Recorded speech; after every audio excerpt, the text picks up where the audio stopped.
4 verses. I've made up my mind I can't rush through this. I mean, if there's any part of the book of Job you don't want to rush through, it's the last 4 chapters or 4 or 5 chapters. So we'll just get through chapter 38 whenever we can, and there's a lot. The questions that the Lord is posing to Job aren't getting any easier.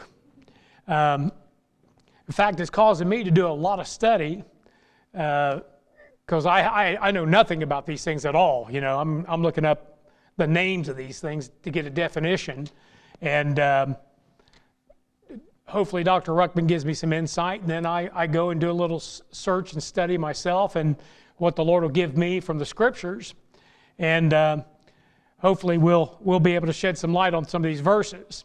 Now, we left off in verse 31, and like I said, everything's a question.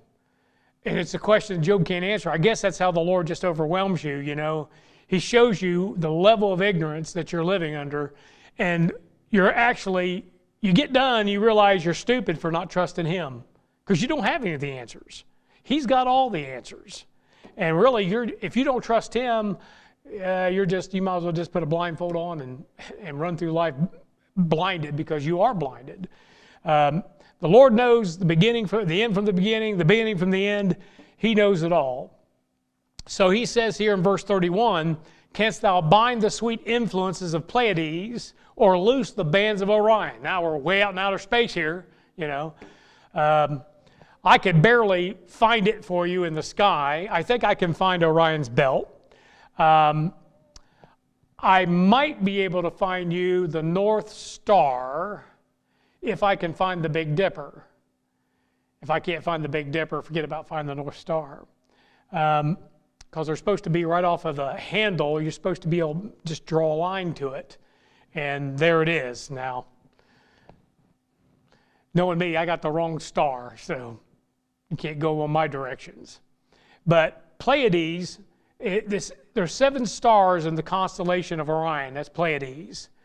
And its first appearance is in spring. That's the first time that you're able to view it. And that's why it mentions the sweet influences. See, practically applying this, it's when it appears. What effect does it have? Well, it's the appearance of spring and the sweet influences of spring. We all love spring. But it's seen on and off from October to January. Okay, and especially it's the clearest time you see Orion is in January. Now we're talking about the bands of winter. So he says, "Canst thou bind the sweet influence of Pleiades?" In other words, can you retain those sweet influences? Well, no. You go into a hot summer. Everybody agrees it's been a hot summer. And then you go into a fall and then a cold winter. And by the time you get into winter with Orion, you cannot break the bands of that thing. Nobody has control of the weather. And that's the only time this thing shows up is during the spring and the winter. It's when it's mainly seen, October through January. And you can't stop, start, detain any of the sweet influence of spring, or can you relieve the bands of winter? So that's the practical application of it. Now there's a lot to this. Orion is the giant of the constellations. In fact, the Muslims, I don't know if it's one of the stars, but they call it the giant. It is the mighty hunter also, Orion the hunter. Now, that brings up Genesis chapter 10, verse 9. A lot of people apply these things. They try to preach the gospel from the constellations. Maybe you can, I don't know. But there's one thing about up there. What did he say about, what does it say in Job about outer space? It's unclean. And we're going to find some unclean things up there. And you know, maybe God is telling a story, but He's telling a story about the end. And so He mentions this in Job, and He mentions Orion. And it's the giant of the constellations. It's the mighty hunter. Genesis 10:9 says, "He was a mighty hunter before the Lord, wherefore it is said, even as Nimrod, the mighty hunter before the Lord." Now, Orion is depicted as having a bow in his hand. Now, I've seen different pictures. I saw one where they made a shield and a sword, but he's a hunter. I don't know how you have a shield and sword. I've seen a club and a shield. What's the shield for? To get the dinosaur off of you or what? What's the club for? You can club something to death if you want to hunt that way. I don't recommend it. But a bow and arrow, good anytime against just about any critter. A good heart shot, lung shot, and that animal's done. So there's this stars. It looks like it's a bow, okay? Of course, other people's interpretation. By the very fact that he's the hunter, I would say it's a bow. And Revelation, turn to Revelation 6:2. Revelation 6:2, we find somebody that's going to show up, and he's got a bow in his hand.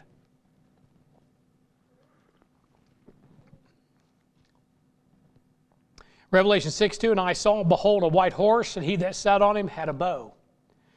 Now, some people have erroneously thought that this is Jesus Christ, but it's not.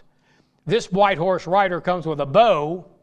No arrows are mentioned, but he just comes with a bow. And it says a crown was given unto him, and he went forth conquering and to conquer. The white horse rider that is the Lord Jesus Christ is in Revelation chapter 19, and he has a sword coming out of his mouth, not a bow in his hand. You say, what is this? This is a counterfeit. This is a counterfeit that the world's going to accept. They've rejected Christ, and Jesus Christ said, if one come in their own name, him you shall receive. And they're going to receive him. More than likely, he'll come from outer space. Therefore, it's E.T., and everybody's just going to go weepy over this extraterrestrial that shows up that has supernatural abilities. By the way, he could be a giant.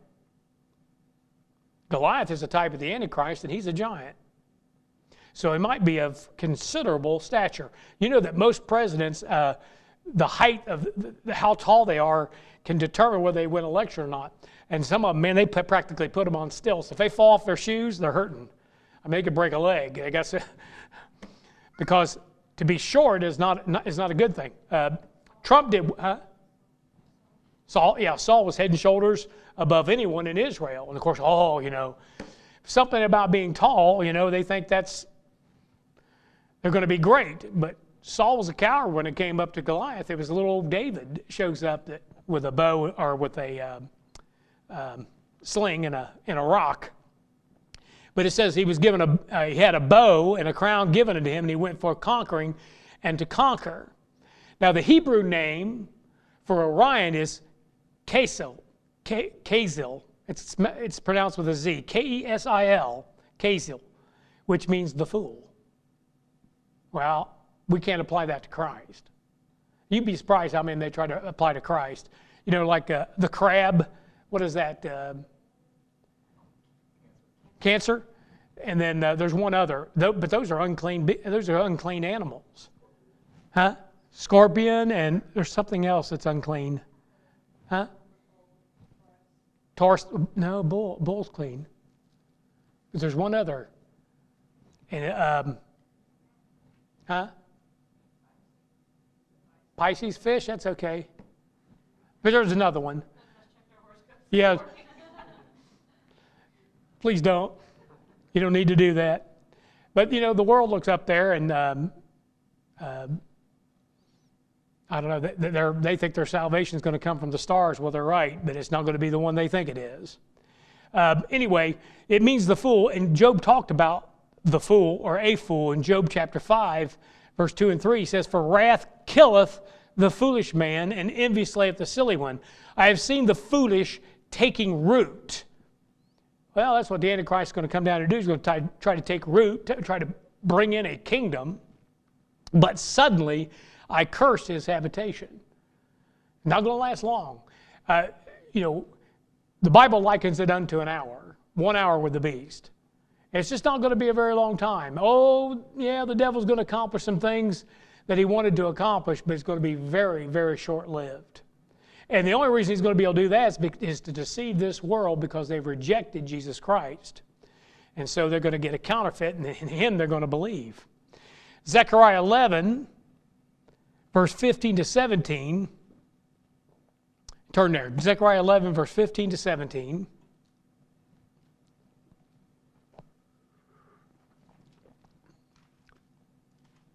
And notice how the application is concerning a fool here. The Lord said unto me, take unto thee yet the instruments of a foolish shepherd.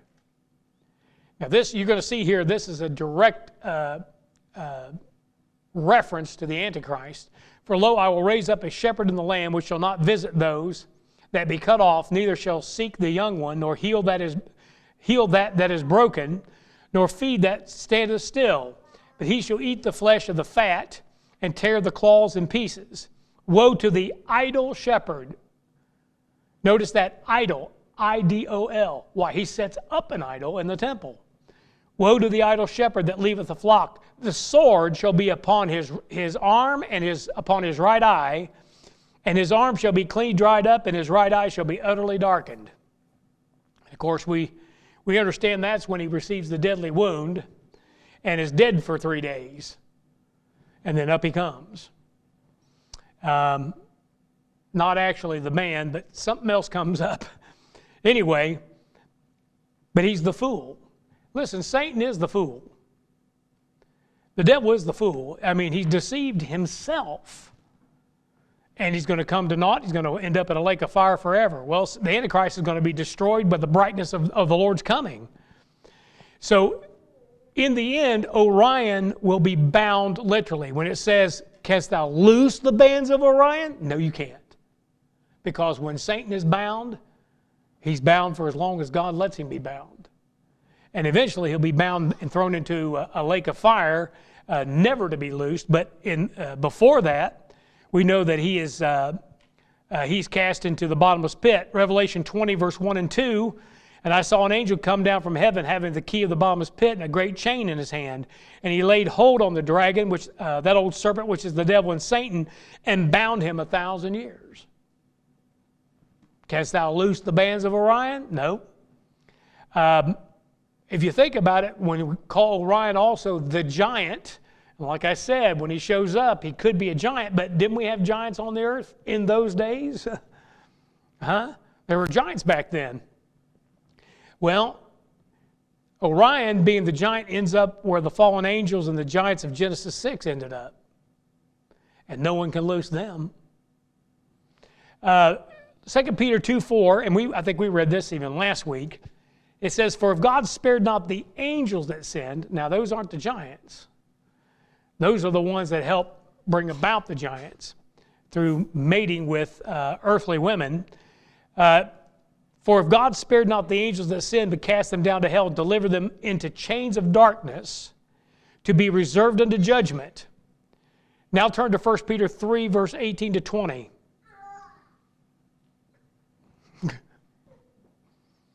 1 Peter 3, verse 18 to 20. For Christ also hath once suffered for sins, the just for the unjust, that he might bring us to God, being put to death of the flesh, but quickened by the Spirit, by which also he went and preached unto the spirits in prison.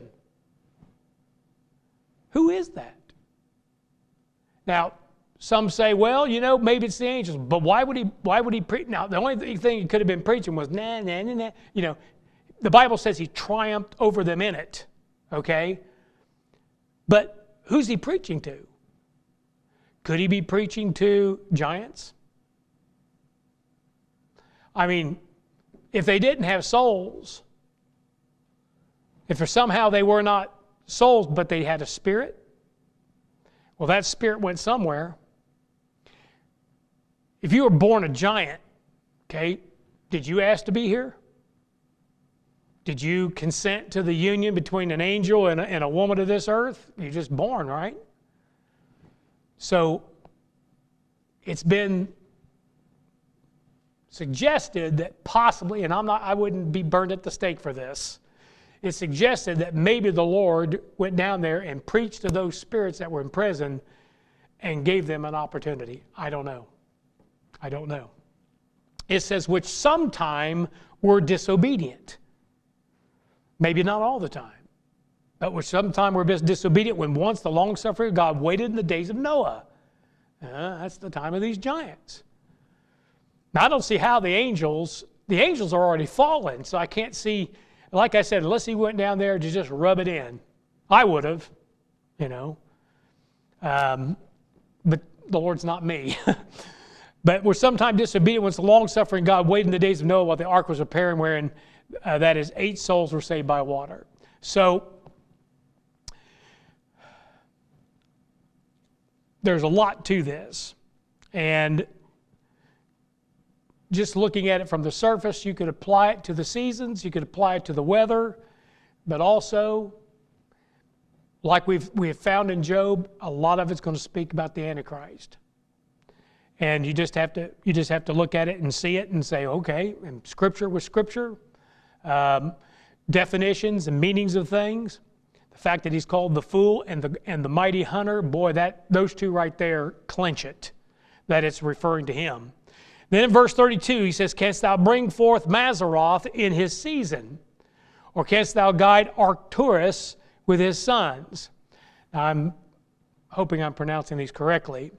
Now, Mazzaroth supposedly means, and everybody agrees it means, the constellations.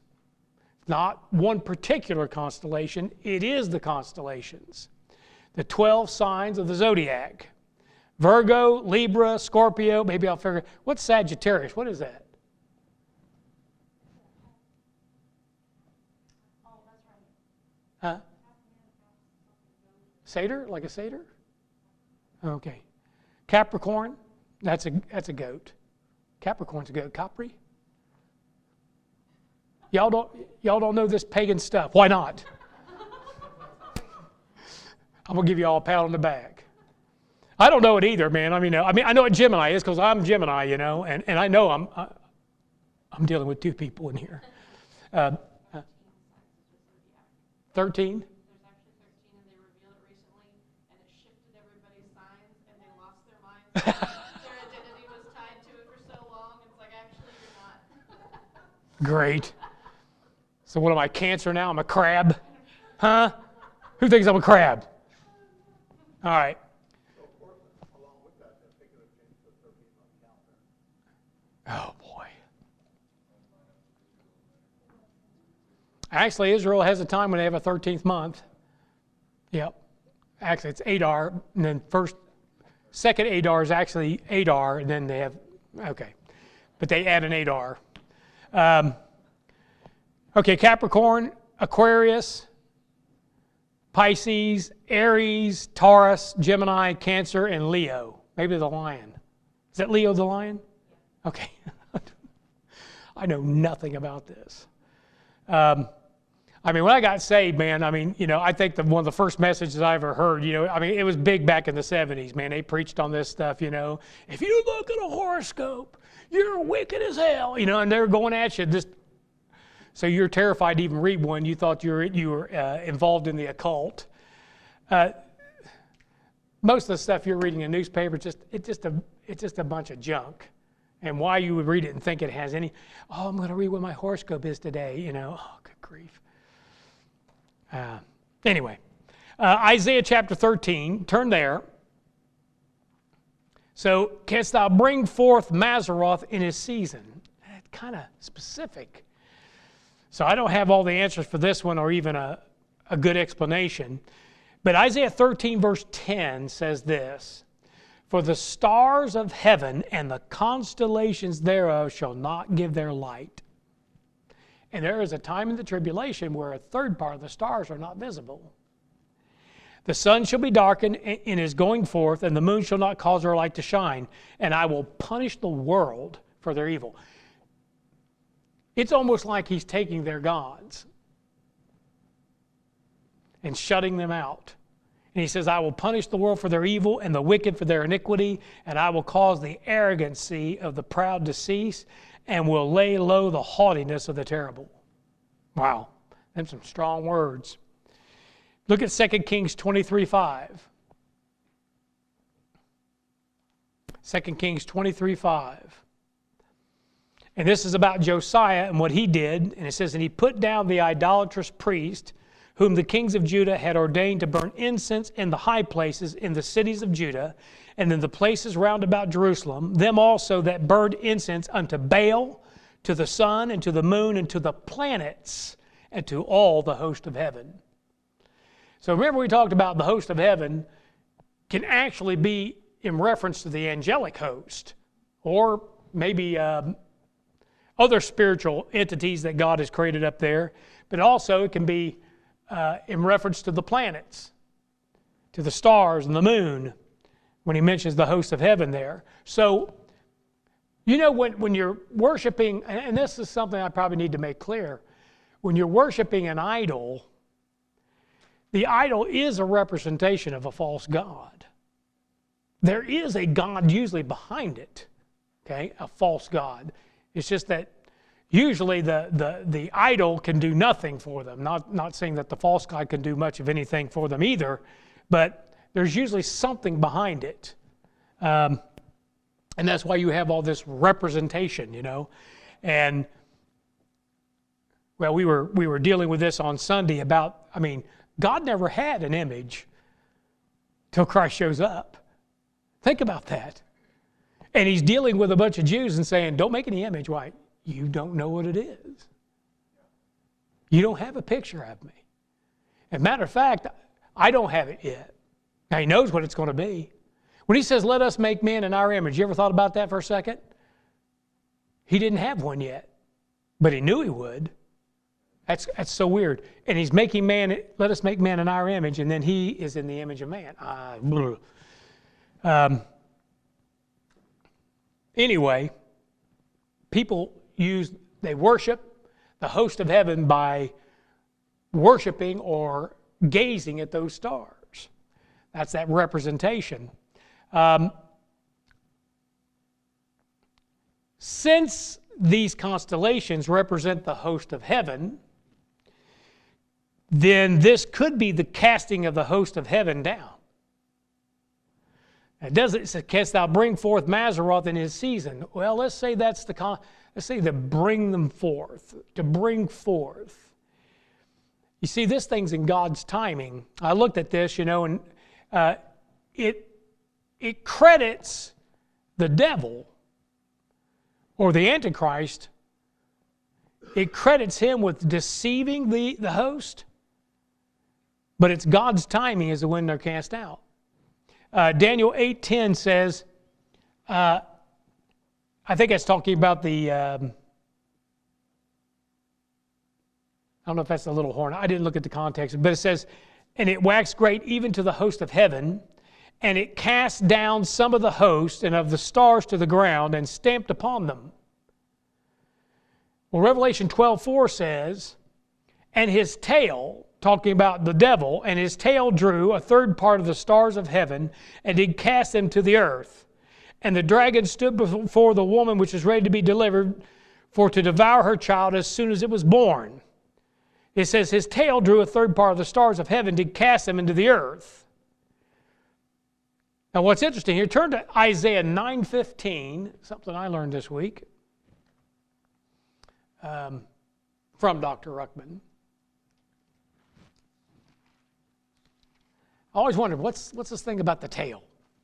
You know, tail drew a third part. What does that mean? Look at Isaiah 9:15. It says, the ancient and honorable, he is the head, and the prophet that teacheth lies, he is the tail. So when he's talking about the tail, and it's interesting that the word tail, T-A-I-L and T-A-L-E, you know what a tail is, right? It's a falsehood. A tall tale? Yeah. Well, when it says a tail drew a third part of the age, it's a deception of the devil himself that draws a third of the host that gets them cast out or cast them to the ground. It's because of him, but it's God's timing. Look at Revelation chapter 12.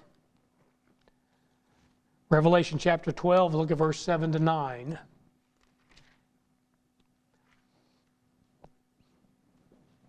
It says, and there was war in heaven. Now, I do not believe this is the third heaven. I've come to the conclusion I don't believe it is. I believe this is fought in the heaven over our head, beyond our atmosphere, out there, and maybe even in the great deep. I don't know. But it says there was war in heaven. Michael and his angels fought against the dragon, and the dragon fought and his angels. Well, where do you find these folks cast out to? Well, Satan is not in the third heaven. He's been cast out into the second heaven. In fact, you see he just keeps getting brought lower and lower till finally it's the bottomless pit and then the lake of fire. He drops 5 times in his casting down. But it says that Michael and his angels fought against the dragon. I mean, it's an attack. It's time for you to go, bud. You're too close to the third heaven. We're booting you down to the ground. And that's where look what happens. And prevailed not. In other words, the devil didn't prevail, neither was there place found any more in heaven. And it says this, and the great dragon was cast out, that old serpent called the devil and Satan, which deceiveth the whole world. He was cast out into the earth. So which heaven do you think he's being cast out of? Well, it's got to be the one right above our heads, beyond our atmosphere. He's cast out of that one. And his angels are cast out with him. That's where they're at too. So I don't think the Lord's allowing there to be a war in his, I don't see how that could even happen. But he said the heavens are unclean. That's where they're at, man. I'll tell you what I believe. I tell you, when God drowned out that pre-Adamic earth, when those angels, a third of them were down there with Lucifer and got the big head, and I believe they were laying on him accolades, and I think they got behind him. I think they saw what they built and how wonderful it was. And then when Lucifer put those jewels on, and he imitated God's glory, they said, you should be in the throne with God. You should be like the Most High. I believe those angels are part and parcel to it. I think they may have they brought about the pride within him, that false sense of worth. And the next thing you know, God says, I just think God hears it, and he just drowns the thing out. You say, where are they at? They're in the water. When he overflowed that earth, he overflowed them with them in it. And that's where they've been ever since, either there or in the outer space, or the prince of the power of the air. Spiritually, they're in our atmosphere. And spirits floating around, and some heretic sucks one in. Next thing you know, he's got a real problem. I believe it's just that simple. Looking for someone. It says that those spirits go through dry places, seeking a body, either a body of water. They want to go into the swine, that's a body. To go into the water, that's a body of water. But they don't like going through dry places. So they're looking for a host. Evil spirits. And that's why you can find somebody, man, that they have some kind of grasp on some of the Bible. And you're like, how do they know that? This guy's a heretic. He's got a spirit.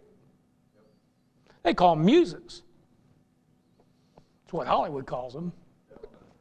Huh? Sure. Absolutely knows it. He knows how to pervert it too. I mean, I've heard stuff come out of heretics' mouth. It's like, it was incredible. But then the lies that they have, man, it's like, wow. Anything packaged with 90% truth, easy to swallow. With just a 10% lie. A little leaven leaveneth the whole lump. And you can't be ignorant of that device. But it's the Lord's timing when the battle takes place and they're cast out. And of course they come down to earth. Is that the meaning of that? I don't know. Canst thou bring forth Mazzaroth in his season? Well, canst thou guide Arcturus with his sons?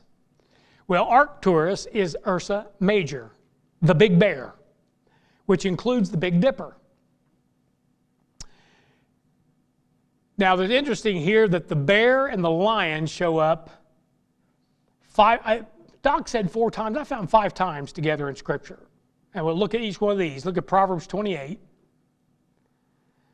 And just about every one of these has to do with the tribulation. Proverbs 28, 15 and 16. As a roaring lion and a ranging bear, so is a wicked ruler. Reference to the Antichrist. So is a wicked ruler over the poor people. Notice in verse 16 it begins, the prince that wanteth understanding. That means he lacks it. Another word for lacking. The prince that wanteth understanding is also a great oppressor. He that hateth covetousness shall prolong his days. We see that was the devil's sin. He coveted. He wanted something. He wanted something for himself that God said, you're not supposed to have. That's mine. He wanted. So you know what a covetous person does? If I can't have it, you can't either. That's exactly what happened to Adam in the garden. Oh, you're saying I can't have this now? You're saying that I can't rule over this planet? Well, neither can you. And he got him. Daniel 7:5. Turn there.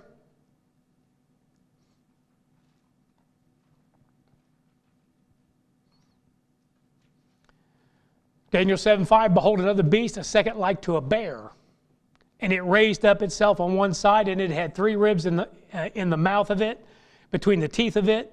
And they said thus unto it, arise, devour much flesh. And I believe you'll mention there's a lion in that list too. Yep. And then Revelation 13:2. Revelation 13 kind of brings together what Daniel 7 is referring to. It says, and the beast which I saw was like unto a leopard, and his feet were as the feet of a bear, and his mouth as the mouth of a lion. And the dragon gave him his power and his seat and his great authority. You have those individual kings and kingdoms that he mentions back there. This is a composite of all 3. The Antichrist is a composite of all 3 of those kings. And in other words, he moves like a bear because his feet are the feet of a bear. He'll move like Russia. He'll speak English because of a lion. And the lion is the picture of England. And then, leopard. He is diverse. He's a melting pot. He's got a white belly. He's got brown skin. He's got black spots. And that's the thing, man. He's a composite of all 3. Then in 1 Samuel 17, 1 Samuel 17, verse 34 and 35. Now maybe this is the one that Doc leaves out because but Saul is a type of the Antichrist in the Bible. And David said unto Saul, this is 1 Samuel 17, 34. David said unto Saul, thy authority, I'm messed up here. And David said unto Saul, thy servant kept his father's sheep, and there came a lion and a bear, and took a lamb out of the flock. And I went out after him, and smote him, and delivered it out of his mouth. And when he arose against me, I caught him by his beard, smote him, and slew him. It's interesting, there are always 3 mentioned, and then something, or there's 3 of them. In this one, it's the lion, the bear, and a giant Philistine. A giant. You mean like Orion? Yeah. A giant Philistine, okay?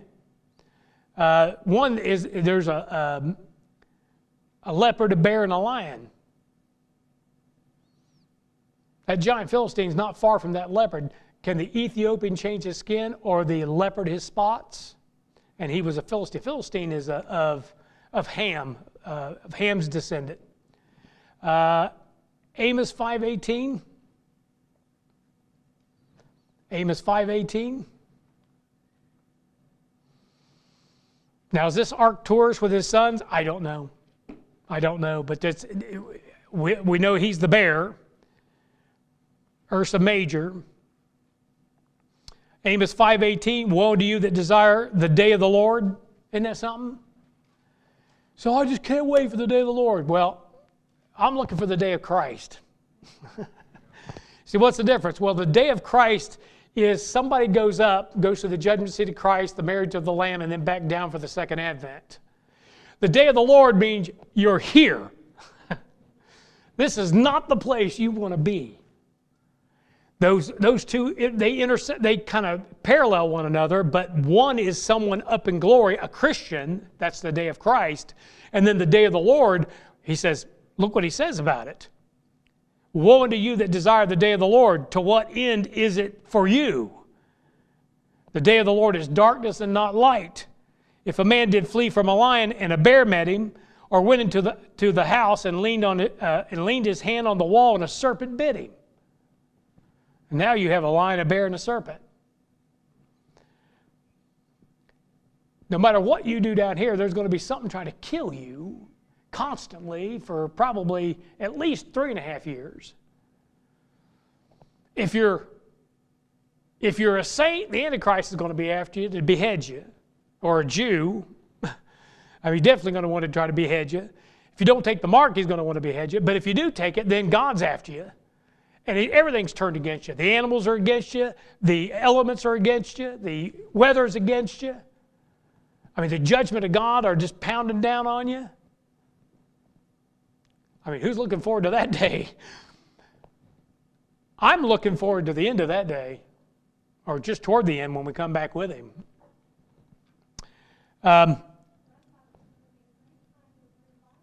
We keep hearing this, man. I'm like, what revival are they talking about?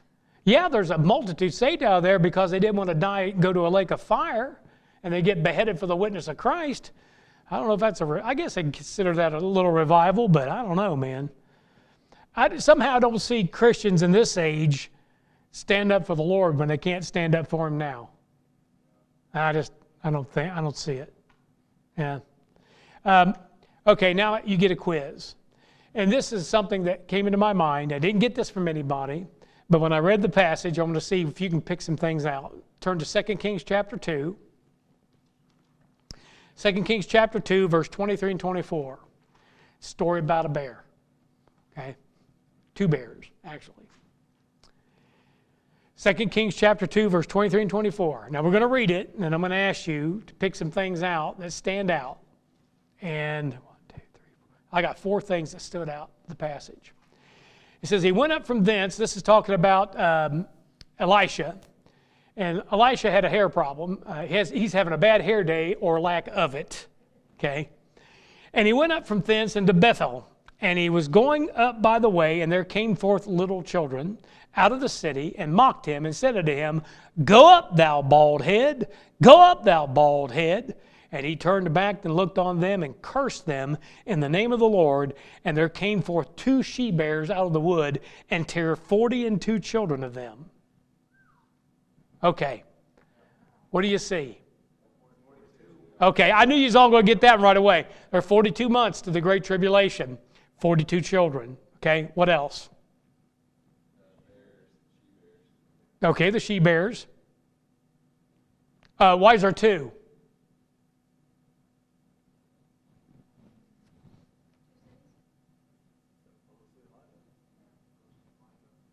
Moses and Elijah.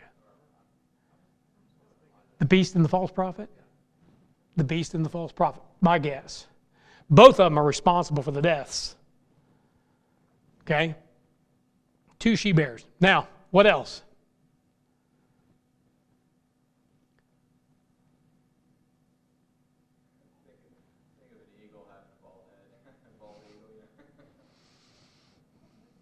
No. I don't know what the bald head, that's not something I don't know what that represents. He does talk about them making their head bald. Little children. Who's that a reference to? To the Israelites. 1 John 5:21 says, little children, keep yourselves from idols. Amen. Okay? What else? The phrase go up, it reminds me of go up to Bethel and transgress. Also, what does Bethel mean? What's the Antichrist interested in? The house of God. I don't know. Could just be coincidence, all of it. That's just something, and that's a story about bears. I mean, we can't deny that one is a story about the bears. Anyway, canst thou guide Arcturus with his sons? I don't know. Verse 33, we're going to move on. Knowest thou the ordinances of heaven? Canst thou set the dominion thereof in the earth? Oh, that's a little bit easier to explain. But he's talking about the ordinance of heaven would be the governing laws that God has set up. Have y'all been seeing these pictures they got from this new telescope? It's by a guy named Webb, W-E-B-B, whatever. I mean, they got, and it's just like, it's just like the Bible describes the universe. It's just immense and massive, and and they're seeing all of these. They got things they can't even explain in the picture. I looking at one of them, I thought I could see a dragon in there. You know, he's out there somewhere. I don't know if they'll ever get a picture of him. But you know, it talks about his sneezings and stuff, or something about that. I don't know. We're going to get to that. We're going to get to that. But anyway, man has no idea why the hosts of heaven do what they do. They can map it. They can calculate trajectories, and they're usually pretty accurate when it comes to things like that, but do not know why and especially who is controlling it. Their answer to everything is gravity, which they don't know what it is. And it's a poor explanation for the circuits of heaven.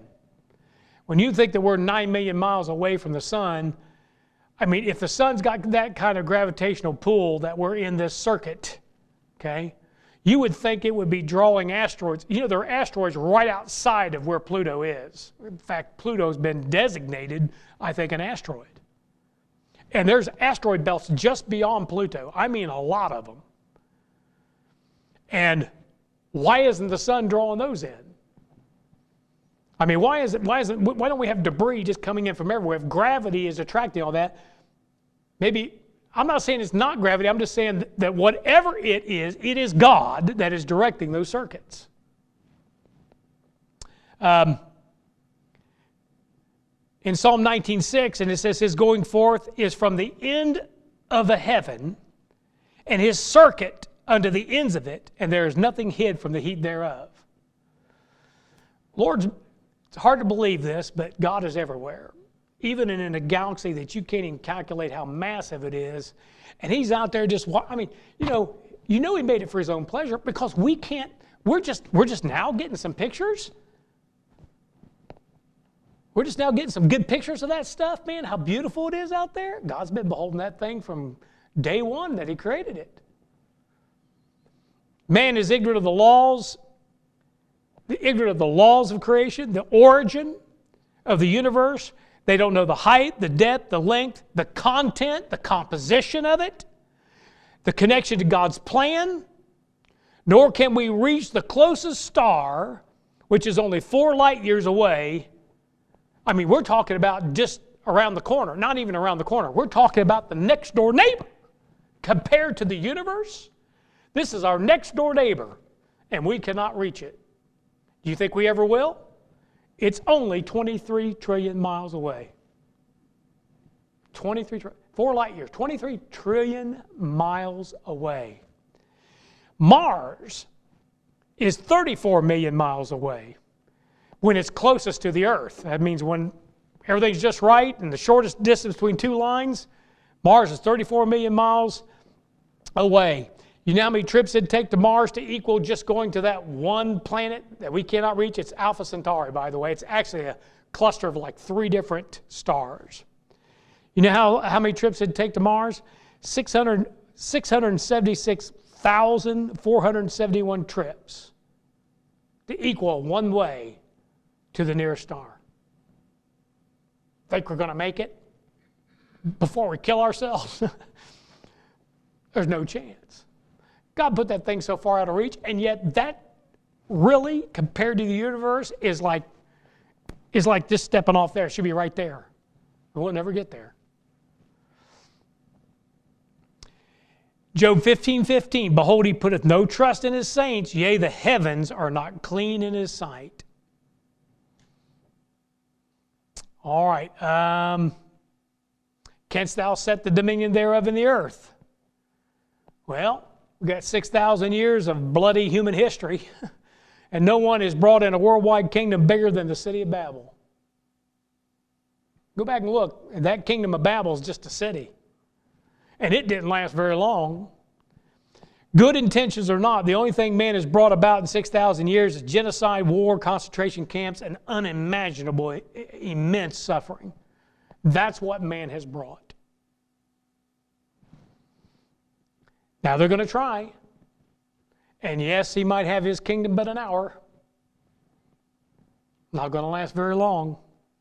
But canst thou set the dominion thereof in the earth? Nobody's been able to do it yet.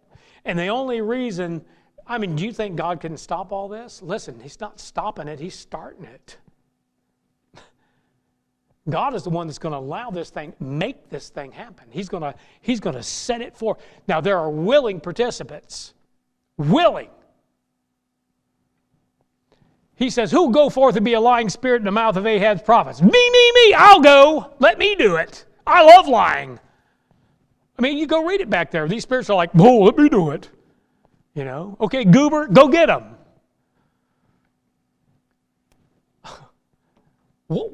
Why is this? You see, he didn't need it. He asked, he said, who will be a lying? Instant volunteer.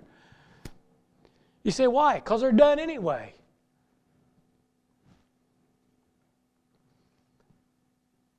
Last verse 34, canst thou lift up thy voice to the clouds, that abundance of waters may cover thee?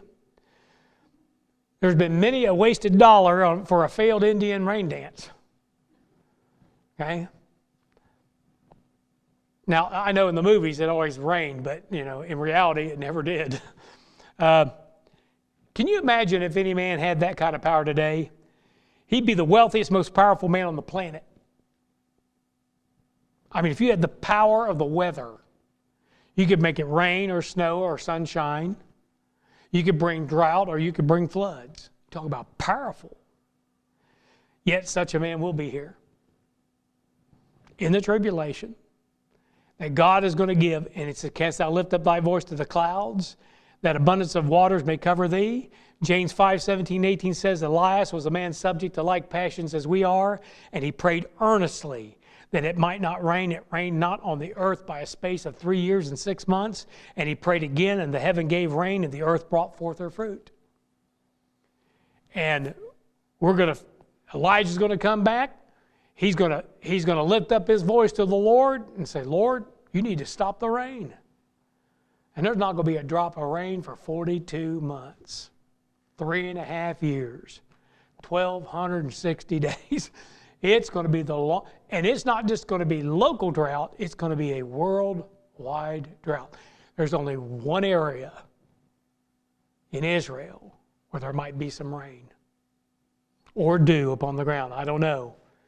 But the rest of the planet is going to be just as dry as dust in the desert.